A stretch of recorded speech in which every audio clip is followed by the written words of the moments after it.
Hello, in this video I'm gonna show you how to add currencies to your TANGEM wallet.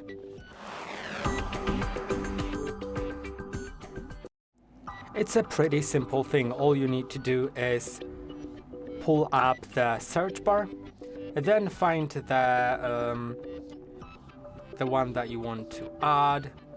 I'll probably add the Dogecoin. Click on that, then click on Add to Portfolio. Now, if that coin has different networks, select the network you want to add. I'll add the main network. Let's click on Continue. Now I'll need to enter my access code to the TANGEM Wallet card.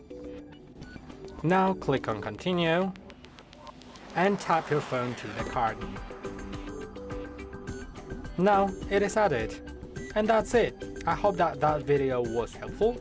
Don't forget to like and subscribe, and see you in the next one.